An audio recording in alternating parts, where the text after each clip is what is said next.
तो बात है 1932 की। पाकिस्तान के गाह गांव में मनमोहन नाम का एक लड़का पैदा हुआ। उस गांव में ना स्कूल था, ना बिजली, ना डॉक्टर। ये सरदार लड़का रोज मीलों पैदल चलकर स्कूल जाया करता। रात के अंधेरे में केरोसिन के लैंप में बैठकर पढ़ाई किया करता। और फिर एक दिन इस बच्चे की माँ भी गुजर गई। दादी ने इस बच्चे को पाला पोसा और जिंदगी का एक बहुत बड़ा सबक सिखाया। दादी अम्मी इससे कहती, मनमोहन बेटा, मन लगाकर पढ़ाई कर। पढ़ाई ऐसी चीज है जो तुमसे कोई कभी नहीं छीन सकता। और मनमोहन ने शायद दादी की इस बात को गांठ बांध लिया और देखते ही देखते मनमोहन ऑक्सफोर्ड चले गए, जहां उन्होंने अपनी पीएचडी कंप्लीट की। हिंदुस्तान वापस आकर तकरीबन 3 साल तक मनमोहन जी ने बच्चों को एज ए प्रोफेसर पढ़ाया। उसके बाद इंटरनेशनल यानी वेस्ट से उन्हें बुलावा आ गया और उनसे कहा गया कि आप हमारे मुल्क में आके हमारे साथ काम कीजिए, हमारे बच्चों को पढ़ाइए।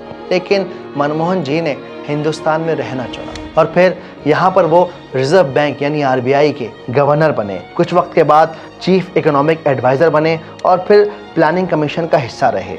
1991 में हिंदुस्तान इकोनॉमिक क्राइसिस से गुजरने लगा, लेकिन 24 जुलाई सन 1991 को एक ऐसा बजट पेश किया पार्लियामेंट में कि जिसने हिंदुस्तान की तकदीर को हमेशा के लिए बदल दिया।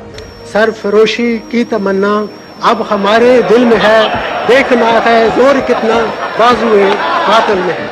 और इस कोट को कहने के बाद डॉक्टर मनमोहन सिंह ने उसी सदन, उसी पार्लियामेंट पे कहा कि हिंदुस्तान इस दुनिया की एक सबसे बड़ी इकोनॉमिक पावर बनने वाली है और ये वो आइडिया है जिसे कोई ताकत नहीं रोक सकती। डॉक्टर मनमोहन सिंह ने अपने इस कारनामे के लिए कभी कोई आवाज़ नहीं उठाई, कभी कोई पोस्टर नहीं बनवाया, कभी कोई पुतला नहीं लगवाया। उन्होंने बस अपना काम किया। करोड़ों हिंदुस्तानियों को गरीबी से निकाल कर वो मूव ऑन कर गए। सन 2014 में उन्होंने अपनी सीट को खाली किया, तब मीडिया ने उनके साथ बड़ा बुरा सलूक किया। मीडिया ने कहा कि मनमोहन एक खामोश चुप रहने वाले प्राइम मिनिस्टर हैं जो कठपुतली की तरह काम करते हैं, जिनका अपना कोई विज़न, अपना कोई स्टैंड नहीं है।